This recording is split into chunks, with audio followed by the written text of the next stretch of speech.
ಇಂದು ಬೀದರ್ ಜಿಲ್ಲೆಯಲ್ಲಿ ಕರ್ನಾಟಕ ಕ್ರೈಸ್ತ ಯುವ ರಕ್ಷಣೆ ಸಮಿತಿ ಬೀದರ್ ಜಿಲ್ಲಾ ವತಿಯಿಂದ ಸುದ್ದಿಗೋಷ್ಠಿ ಮಾಡುವ ಉದ್ದೇಶವೇನಂತಂದ್ರೆ, ಕಾಂಗ್ರೆಸ್ ಪಕ್ಷದಲ್ಲಿ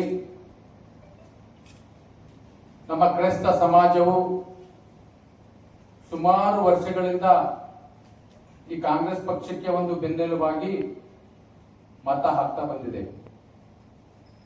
ಆದರೆ ಈ ಒಂದು ಉತ್ತರ ಕರ್ನಾಟಕ ಭಾಗದಲ್ಲಿ ನಮ್ಮ ಕಾಂಗ್ರೆಸ್ ಪಕ್ಷದ ವರಿಷ್ಠ ಈ ಒಂದು ಕ್ರೈಸ್ತ ಸಮಾಜಕ್ಕೆ ಯಾವುದೇ ತರದಂತಹ ಒಂದು ದೊಡ್ಡ ಹುದ್ದೆ ಸ್ಥಾನಮಾನ ಕೊಡುವುದರಲ್ಲಿ ಸ್ವಲ್ಪ ಎಡವಟ್ಟಾಗಿದೆ. ಯಾಕಂತಂದ್ರೆ MP ಎಲೆಕ್ಷನ್ ಆಗಿರ್ಬಹುದು, MLA ಎಲೆಕ್ಷನ್ ಆಗಿರ್ಬಹುದು, ಜಿಲ್ಲಾ ಪಂಚಾಯತ್ ಎಲೆಕ್ಷನ್ ಆಗಿರ್ಬಹುದು, ತಾಲೂಕಾ ಪಂಚಾಯತ್ ಎಲೆಕ್ಷನ್ ಆಗಿರ್ಬಹುದು, ಎಲ್ಲ ಒಂದು ಚುನಾವಣೆಯಲ್ಲಿ ಕಾಂಗ್ರೆಸ್ ಪಕ್ಷಕ್ಕೆ ಈ ಕ್ರೈಸ್ತ ಸಮಾಜವು ಒಂದು ಬೆನ್ನೆಲುಬಾಗಿ ನಿಂತ್ಕೊಂಡು ಈ ಕಾಂಗ್ರೆಸ್ ಪಕ್ಷಕ್ಕೆ ಒಂದು ಉತ್ತಮವಾಗಿರುವಂತಹ ಒಂದು ವೋಟ್ ಬ್ಯಾಂಕ್ ಆಗಿ ಇದೆ. ಆದರೆ ಈ ಒಂದು ಸಮಯದಲ್ಲಿ MLC ವಿಧಾನ ಪರಿಷತ್ತಿನ ಒಂದು ಚುನಾವಣೆ 18ನೇ ತಾರೀಕು ನಡೆಯಲಿದೆ. ಆದರೆ ಈ ಒಂದು ಸಮಾಜಕ್ಕೆ ಪರಿಗಣಿಸಿ ಈ ಸಮಾಜವು ನಮ್ಮ ಪಕ್ಷಕ್ಕೆ ದುಡಿತಾ ಇದೆ, ಈ ಸಮಾಜವು ನಮ್ಮ ಪಕ್ಷಕ್ಕೆ ಒಂದು ಒಳ್ಳೆ ರೀತಿಯಿಂದ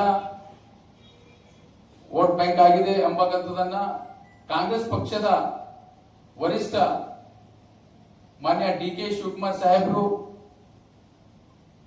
ಮಾನ್ಯ ಸಿದ್ದರಾಮಯ್ಯ ಸಾಹೇಬರು ಮತ್ತು ವಿಶೇಷವಾಗಿ AICC ಅಧ್ಯಕ್ಷರಾಗಿರುವಂತಹ ಶ್ರೀ ಮಲ್ಲಿಕಾರ್ಜುನ್ ಖರ್ಗೆ ಸಾಹೇಬರು ಮತ್ತು ಲೋಕಸಭಾ ವಿರೋಧ ಪಕ್ಷ ನಾಯಕರಾಗಿರುವಂತಹ ರಾಹುಲ್ ಗಾಂಧಿ ಸಾಹೇಬರಿಗೆ ಬೀದರ್ ಜಿಲ್ಲೆಯ ವತಿಯಿಂದ ನಿಮ್ಮ ಕಳಕಳಿ ಮನವಿ ಏನಂತಂದ್ರೆ, ಈ ನಮ್ಮ ಭಾಗದಲ್ಲಿ ಉತ್ತರ ಕರ್ನಾಟಕ ಭಾಗದಲ್ಲಿ ಕ್ರೈಸ್ತ ಸಮಾಜಕ್ಕೆ ಒಂದು ವಿಧಾನ ಪರಿಷತ್ತಿನ ಒಂದು ಟಿಕೆಟ್ ಕೊಟ್ಟು ಈ ಸಮಾಜಕ್ಕೆ ಒಂದು ನ್ಯಾಯ ಒದಗಿಸಿಕೊಡ್ಬೇಕಂತಂದದ್ದು ತಮ್ಮಲ್ಲಿ ಕಳಕಳಿ ವಿನಂತಿ ಮಾಡಿಕೊಳ್ಳುತ್ತೇವೆ.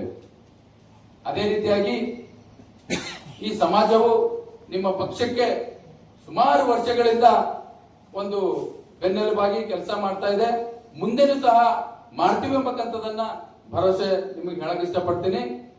ಅದೇ ರೀತಿಯಾಗಿ ನಮ್ಮ ಬೀದರ್ ಜಿಲ್ಲೆಯಲ್ಲಿ ಸೋನಾ ಗಾಂಧಿ ಬ್ರಿಗೇಡ್ ಜಿಲ್ಲಾ ಅಧ್ಯಕ್ಷರಾಗಿ ಪಕ್ಷದಲ್ಲಿ ಸುಮಾರು ವರ್ಷಗಳಿಂದ ಅದು ವೋಟ್ ಚೋರಿ ಆಗಿರಬಹುದು, ಬಿಜೆಪಿ ಪಕ್ಷದ ವಿರುದ್ಧ ಯಾವುದೇ ಒಂದು ಚಟುವಟಿಕೆಗೆ ವಿರುದ್ಧವಾಗಿ ಪಕ್ಷದಲ್ಲಿ ಒಂದು ಸಂಘಟನೆ ಮಾಡಿ ಕ್ರೈಸ್ತ ಸಮಾಜದ ಯುವಕರನ್ನ, ಕ್ರೈಸ್ತ ಸಮಾಜದ ಒಂದು ಕಡುಬಡವಲ್ಲಿರುವಂತಹ ವ್ಯಕ್ತಿಗಳನ್ನ ಸಹಾಯ ಮಾಡಿ ಅವರ ಬೆನ್ನೆಲುಬಾಗಿ ನಿಂತ ವ್ಯಕ್ತಿ ಯಾರಂತಂದ್ರೆ ಕರ್ನಾಟಕ ಕ್ರಿಶ್ಚಿಯನ್ ಹಕ್ಕುಗಳ ಸಮಿತಿಯ ರಾಜ್ಯಾಧ್ಯಕ್ಷರಾಗೂ ಸಹ ಒಂದು ಕೆಲಸ ಮಾಡುತ್ತಿರುವಂತಹ ಅನಿಲ್ ಜಾಧವ್ ಇವರನ್ನ ಒಂದು ವಿಧಾನ ಪರಿಷತ್ತಿನ ಟಿಕೆಟ್ ಕೊಟ್ಟು ಈ ಒಂದು ನಮ್ಮ ಬೀದರ್ ಅಂತಂದ್ರೆ ಉತ್ತರ ಕರ್ನಾಟಕ ಭಾಗಕ್ಕೆ ಅನಿಲ್ ಜಾಧವ್ ಅವರನ್ನ ವಿಧಾನ ಪರಿಷತ್ ಟಿಕೆಟ್ ಕೊಟ್ಟು ಈ ಸಮಾಜಕ್ಕೆ ಏನಂತಂದ್ರೆ ತಾವು ಆಶೀರ್ವಾದ ಮಾಡಿ ಈ ಸಮಾಜದ ಒಂದು ಏಳಿಗೆಗಾಗಿ ತಾವು ಅನಿಲ್ ಜಾಧವ್ ಅವರನ್ನ ಒಂದು ವಿಧಾನ ಪರಿಷತ್ ಟಿಕೆಟ್ ಕೊಡ್ಬೇಕಂತ ತಮ್ಮಲ್ಲಿ ವಿನಂತಿಸಿಕೊಳ್ತೇವೆ. ಧನ್ಯವಾದಗಳು. ಇದನ್ನ ಪರಿಗಣಿಸಿ ಈ ಸಮಾಜಕ್ಕೆ ಒಂದು ಉತ್ತಮವಾಗಿರುವಂತಹ ಸ್ಥಾನಮಾನ ಮತ್ತೆ ಒಂದು MLC ಟಿಕೆಟ್ ಕೊಡಬೇಕು ಅಂಬಕ್ಕಂಥದನ್ನ ನಮ್ದೊಂದು ಬೇಡಿಕೆ. ಕಾಂಗ್ರೆಸ್ ಪಕ್ಷವನ್ನೇ ಪಕ್ಷದ ಬೆನ್ನೆಲುಬಾಗಿ ದುಡಿತಾ ಇದ್ದಾರೆ. ನಾವು ಮಾಡಿರುವಂತಹ ಕೆಲಸದ ಕೂಲಿಯನ್ನು ಕೇಳ್ತಾ ಇದ್ದೇವೆ. ಅದಕ್ಕೋಸ್ಕರ ಇವತ್ತು ಕಲ್ಯಾಣ ಕರ್ನಾಟಕದಲ್ಲಿ ಈ ಕಲ್ಯಾಣ ಕರ್ನಾಟಕ ಭಾಗದಲ್ಲಿ ಒಂದು MLC ಟಿಕೆಟ್ ನಮ್ಮ ಕ್ರೈಸ್ತ ಜನರಿಗೆ ಕೊಟ್ಟರೆ ಇನ್ನೂ ಅಭಿವೃದ್ಧಿ ಆಯ್ತದೆ, ಇನ್ನೂ ಪಕ್ಷ ಒಳ್ಳೆ ರೀತಿಯಲ್ಲಿ ನಡೀತದೆ ಎಂಬ ಉದ್ದೇಶದಿಂದ ಇವತ್ತು ನಾವು ಕೇಳ್ತಾ ಇದ್ದೀವಿ.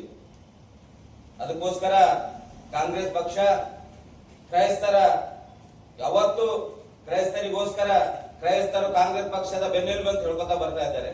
ಆದರೆ ಯಾವುದೇ ಸ್ಥಾನಮಾನ ಕೊಡ ಬರೀ ನಮ್ಮ ಓಟೇ ಬೇಕಾ ನಿಮ್ ಕಾಂಗ್ರೆಸ್ ಪಕ್ಷದವರಿಗೆ? ಬರೀ ಓಟ್ ಯಾವಾಗ ಎಲೆಕ್ಷನ್ ಬಂದು MLA MP ZP TP ಇಂತ ಯಾವ ಎಲೆಕ್ಷನ್ ಬಂದು ಅವಾಗ ಕ್ರಿಶ್ಚಿಯನ್ರು ಕಾಂಗ್ರೆಸ್ ಪಕ್ಷದಲ್ಲಿ ಇದ್ದಾರೆ ಅಂತ ಗುರುತಿಸ್ಕೊತಾರೆ.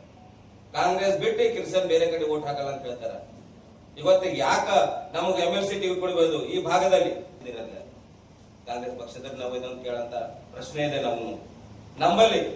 ಇವತ್ತು ಬೀದರ್ ಜಿಲ್ಲೆಯಲ್ಲೇ ಕೇಳ್ತೀನಿ ನಾನು, ಯಾವ್ದು ಉನ್ನತ ಹುದ್ದೆ ನಮ್ ಕ್ರಿಶ್ಚಿಯನ್ದವ್ರಿಗೆ ಕೊಟ್ಟಿದ್ದೀರಾ? ಸುಮಾರು ವರ್ಷಗಳಿಂದ ಕಾಂಗ್ರೆಸ್ ಪಕ್ಷದ ಬೆನ್ನೆಲುಬಾಗಿ ದುಡ್ತಕ್ಕಂತ ನಮ್ಮ ಕ್ರಿಶ್ಚಿಯನ್ ಜನರು ಇವತ್ತು ನಮ್ಗೊಂದು MLC ಕೊಟ್ರು ಅಂತಂದ್ರ ಮುಂದೆ ನಾವು ಇನ್ನೂ ಒಳ್ಳೆ ರೀತಿಯಲ್ಲಿ ಪಕ್ಷ ಕಡೆಯಿಂದಾಗ್ಲಿ ನಮ್ಮ ಸಮಾಜ ಕಡೆಯಿಂದಾಗಿ ಒಂದು ಒಳ್ಳೆ ಅಭಿವೃದ್ಧಿ ಆಯ್ತದ ಅಂತ ಹೇಳಿ ನಾವು ಕೇಳಕ್ ಬಯಸ್ತಾ ಇದ್ದೀವಿ.